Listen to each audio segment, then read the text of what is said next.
Hello everyone, study IQ channel में आप सबका वापस स्वागत है। UPSC mains answer writing practice में आज हम जीएस 3 का एक टॉपिक ले रहे हैं which is genetic engineering. Science and tech के अंडर हमारा ये क्वेश्चन आता है और it comes under one of the most important the topics of the science की, जिसके अंदर इसमें काफ़ी सारे क्वेश्चंस आपको प्रीलिम्स में भी देखने को मिलेंगे और मेंस के लिए भी काफ़ी इंपॉर्टेंट है ये। द क्वेश्चन है कि जेनेटिक इंजीनियरिंग होता क्या है। सबसे पहला क्वेश्चन यही होता है कि जेनेटिक इंजीनियरिंग है क्या। बहुत सारे लोग इसमें कंफ्यूज रहते हैं कि व्हाट इज़ जेनेटिक इंजीनियरिंग, समझते क्या है हमें से। And the second question is why do we need genetic engineering. क्या अभी तक जो चीज़ें नेचुरल है क्या हमें वो अच्छी नहीं लग रही है, so we need to modify them genetically. क्या इश्यूज़ हैं, तो ये है why we need genetic engineering. फिर आता है कि अच्छा चलो वाई का मतलब है कि हम कुछ अपॉर्चुनिटीज़ की बात कर रहे हैं कि there are some opportunities, we are getting something very good and positive जो नेचुरली नहीं मिल रहा है, तो उसको हम अपॉर्चुनिटी में काउंट करेंगे। This is why genetic engineering is important.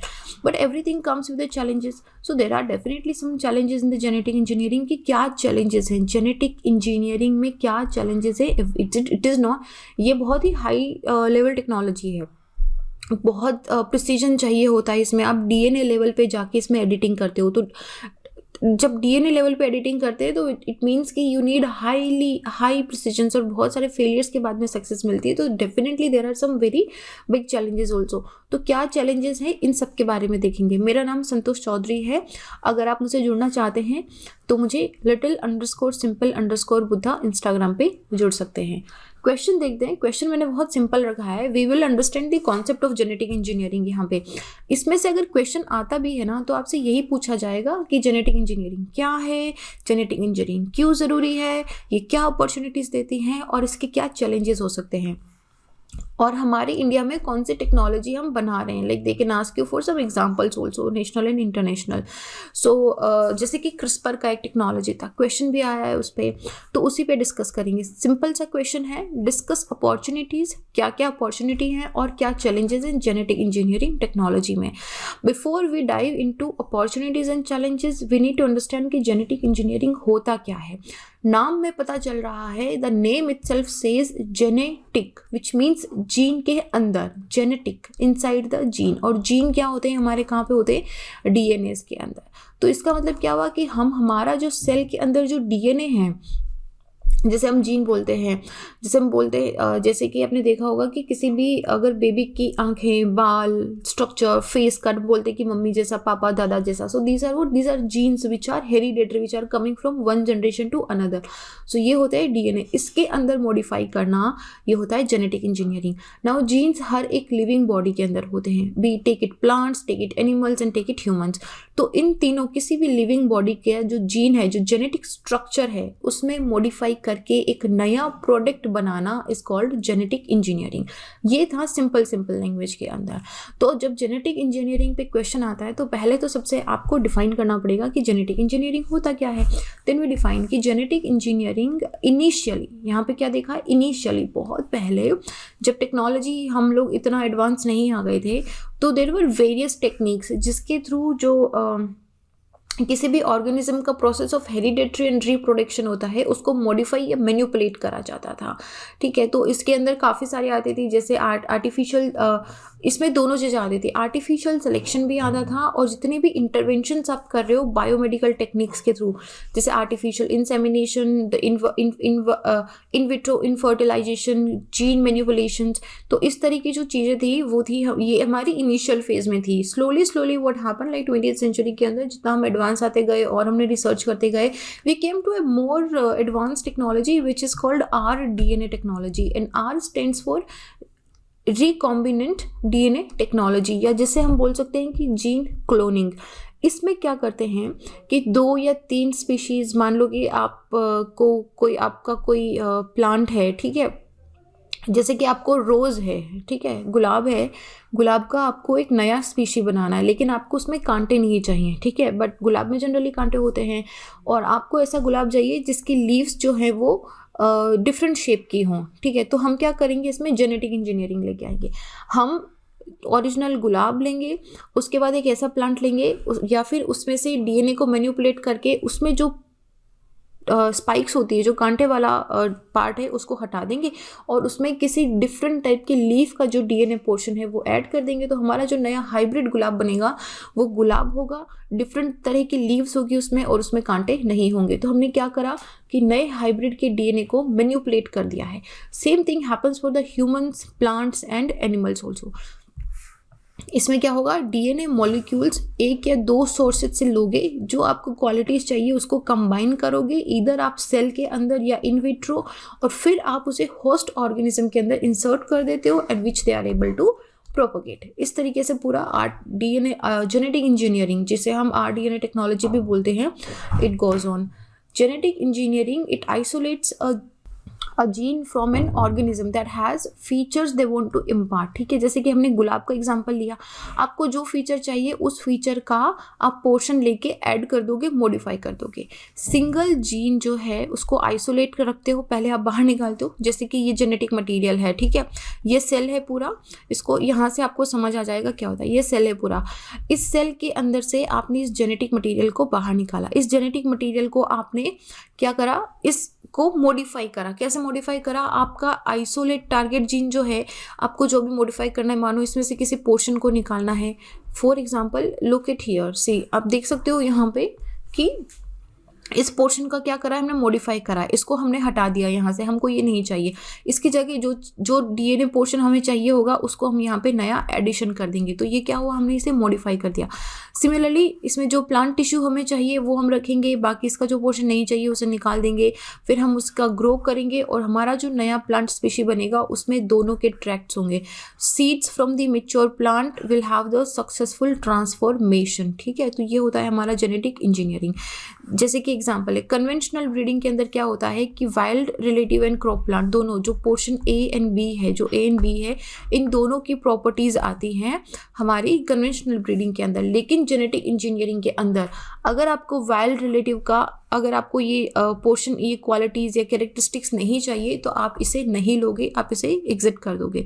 Whereas अगर कोई पोर्शन आपको लेना है तो हम इसे मॉडिफाई कर सकते हैं। So this is like a huge modification. आपको जिस प्रॉपर्टी का प्लांट, जिस प्रॉपर्टी का ह्यूमन, एनिमल चाहिए उन, या फिर अगर किसी की कोई ट्रैक्ट चाहिए आपको किसी के अंदर, तो आप वो मॉडिफाई कर सकते हो। ये इक्वली डेंजरस भी है और अपॉर्चुनिटिस्टिक भी है।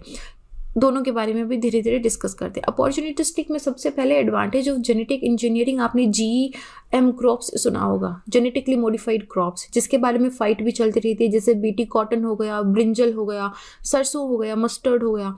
अभी हमारे पास सिर्फ एक बीटी कॉटन है जिसका हम यूज़ कर रहे हैं। नाउ जेनेटिक इंजीनियरिंग में क्या होगा कि हम ऐसी क्रॉप बना देते हैं जो मोर यूज़फुल है।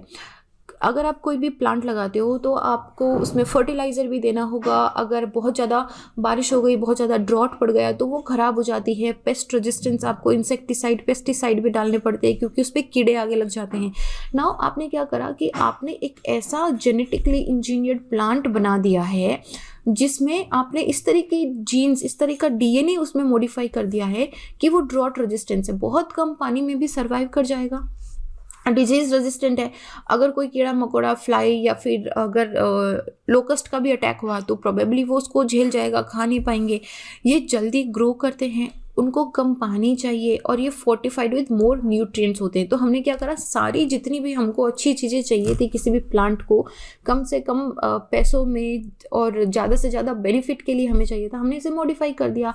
सो this is what genetically modified crop. तो ये तो बात हो गई प्लांट्स के लिए।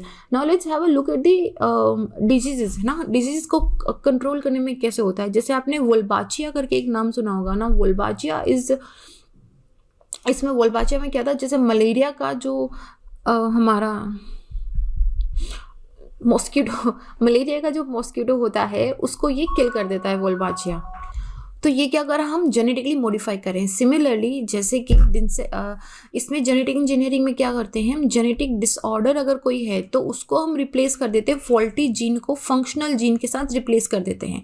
जैसे डिजीज कैरिंग इंसेक्ट है मॉस्किटोज, इनमें इंजीनियरिंग करते हैं, उनको स्टाइल इंसेक्ट कर देते हैं कि वो रिप्रोड्यूस नहीं करेंगे। तो इससे क्या होगा, सर्टेन डिजीजेज जैसे कि मलेरिया, डेंगू फीवर, ये सब हमारे, जैसे वोल्बाचिया जो मैं बता रही थी, वोल्बाचिया इज ए मॉस्किटो। सो हम क्या करने, हमने इसे क्या करा, हमने इसे जेनेटिकली मॉडिफाई कर दिया। Now it can not have a reproduction, तो उससे क्या होगा, उनकी जो पॉपुलेशन है वो कर्व होना स्टार्ट हो जाती है। थ्योरेटिक क्लोनिंग के अंदर भी काम आता है, जिसके अंदर जो एम्ब्रॉइक सेल्स होती हैं उनके आप क्लोन्स बना लेते हो to obtain the biological organs for transplantation. तो एक ये हमारा जेनेटिक इंजीनियरिंग का है। इसके अलावा जेनेटिक इंजीनियरिंग के आप थोड़ा सा खुद से सोचो कि हम क्या कर सकते हैं, ठीक है।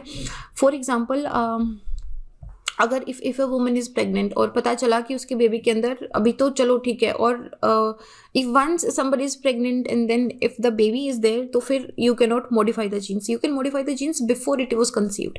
Now before it was conceived के अंदर इफ़ इट इज़ फाउंड कि पेरेंट्स के अंदर कोई डिजीज़ है विच इज़ हेरिडेटरी, और उसके 99% 100% चांसेस हैं कि वो बेबीज़ में आएगा, तो हम क्या करेंगे कि बेबीज़ को उस डिजीज़ से बचाने के लिए जो इन विट्रो फर्टिलाइजेशन है उसके थ्रू या फिर किसी और टेक्निक के थ्रू हम पेरेंट्स के जीन्स को मॉडिफाई करेंगे। उस मॉडिफाइड जीन्स में से उस जो हेरिडेटरी डिजीज़ का पार्ट है जो उसको, उस पोर्शन को निकाल देंगे, ताकि अभी बेबी के लिए वो सेफ साइड हो जाएगा कि वो उस हेरिडेटरी डिजीज़ का उसको उसका नुकसान नहीं मिलेगा। सो ये डिजीज़ को कंट्रोल करने के लिए भी है। तो इसका पता है हर चीज़ का मतलब, अगर आप कोई अच्छा काम करते हो तो लोग उसका बुरा काम निकाले लेते हैं।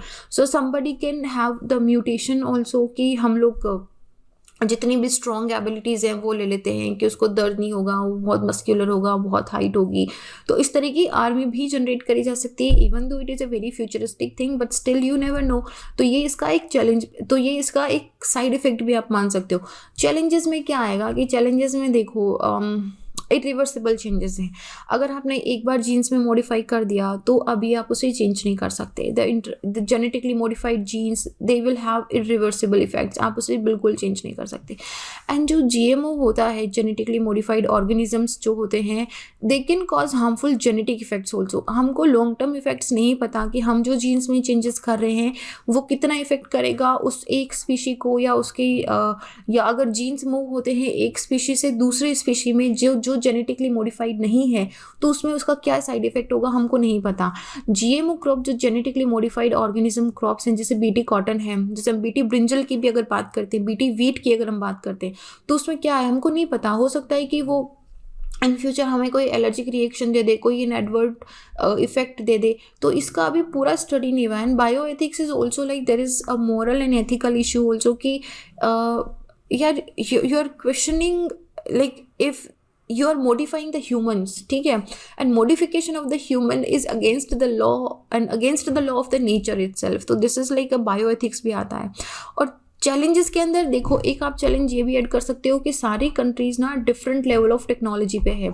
Now USA, Europe, the advance countries, China, Japan, Korea, they can have genetically modified genes. लेकिन जो कंट्रीज अभी एडवांस स्टेज में नहीं है, जो डेवलपिंग स्टेज के अंदर है, उनके पास इतना टेक्नोलॉजी, इतना फाइनेंशियल सपोर्ट नहीं होगा कि they can go for this. तो एक बहुत ही जैसा बोलते हो कि ना इम्बैलेंस बन जाएगा, तो इम्बैलेंस के भी चांसेस हैं। तो ये कुछ चैलेंजेस हैं इसके। रेगुलेटरी एंड लीगल इश्यूज भी हैं। अभी लेजिस्लेशन या एक्सपर्टीज में कोई क्लियर लॉ नहीं है कि आप बना सकते हो नहीं बना सकते हो। जैसे लॉन्ग टर्म इफेक्ट इन चीज़ों के अभी स्टडी नहीं करे गए हैं, क्योंकि ये काफ़ी एडवांस, अभी काफ़ी रीसेंट टेक्नोलॉजी है, तो ये चीज़ क्लियर नहीं है कि क्या होने वाला है। Even if GM technology ban भी कर देते हो, तो जो फूड जीएम प्रोडक्ट के साथ कंटेन हो गया है, और अगर it is imported from other countries, हमको नहीं पता ना कि लेक ऑफ लेजिस्लेशन है, नहीं पता। सिमिलरली रेगुलेटरी लेक्यूनास भी हैं which restrict the full potential of the GM crops also. Way forward क्या बोलेंगे हम इसमें कि अगर कोई चेक्स एंड बैलेंस नहीं रखा गया, जैसे कि हर टेक्नोलॉजी के प्लसेस एंड माइनसेस होते हैं, जैसे कि न्यूक्लियर बॉम्ब है ना, न्यूक्लियर टेक्नोलॉजी अगर आप उसे पॉजिटिवली, अगर आप इसे सही काम के लिए यूज़ करें, तो हमारे पूरे वर्ल्ड में से लाइट की प्रॉब्लम को रिड्यूस कर देगा, बहुत सारा ये जो डिजीजेज हैं उनको भी रोक देगा। लेकिन अगर उसी चीज़ को गलत हाथों में चली जाए तो वो न्यूक्लियर बॉम्ब बन जाएगी। सिमिलरली ये gene technology, gene editing is the same thing. अगर इस पर चेक्स एंड बैलेंसेस नहीं रखा गया, अगर इस पे मॉरल एथिक्स नहीं लगाए गए, तो ये अच्छी साइड ऑफ टेक्नोलॉजी को बुरी साइड ऑफ टेक्नोलॉजी बदलते में टाइम नहीं लगेगा। सिमिलरली जो एकेडमिक्स एंड साइंटिफिक बॉडीज़ हैं, they must look into participation in informed consent. अगर इसी तरीके अगर as the two most important tools academic और साइंटिफिक बॉडीज का रिप्रेजेंटेशन बहुत ज़रूरी है। By shaping communication about genetic science around the core pillar of the consent होना बहुत ज़रूरी है। आपका जीन एडिट कर दिया विच मीन्स आपकी पूरी जनरेशन एडिट हो गई है। Consent, transparency, accountability, sustainability and awareness is very much important when we talk about such advance technologies. Artificial intelligence, genomic data, इसमें scientists are deciphering the complex relationship between the DNA and the biological process and they are trying to find the treatment for the disease. So ये अगर positively use करा जाए तो this is one of the best technology we can have. Scientific community ने अपने concerns address करे हैं, they can address the people's concern. जैसे हमको है कि कितना लॉन्ग टर्म इफेक्ट होगा अगर एक जेनेटिकली मॉडिफाइड और नॉन जेनेटिकली मॉडिफाइड का कॉम्बी होता है तो उससे क्या रिएक्शंस होंगे। तो इस तरीके they can explain the benefits, they can explain the reactions, they can explain the side effects. इससे ये और एरिया थोड़ा भी we need more discussions and more positive approach towards this genetic editing to make it more accessible and acceptable. So this was it in the genetic engineering topic. काफ़ी interesting है, simple सा point है। Generally काफ़ी इसमें confusion होता है कि होता क्या है, क्या चैलेंजेस हैं, अपॉर्चुनिटीज़ हैं। बहुत बार हम सिर्फ पॉजिटिव या नेगेटिव चीज़ों के बारे में सोचते हैं। So this is the whole perspective and to write the answer as I say it usually, answer लिखने के बाद you can send me it on little_simple_buddha। और इसका जो क्वेश्चन का PDF है ये भी आपको मेरे इंस्टाग्राम के बायो में मैंने गूगल ड्राइव का एक लिंक दिया है, वहाँ से आप इसे डाउनलोड कर सकते हैं। So this is it here, I will see you guys in the next question. Till then be happy, जय हिंद।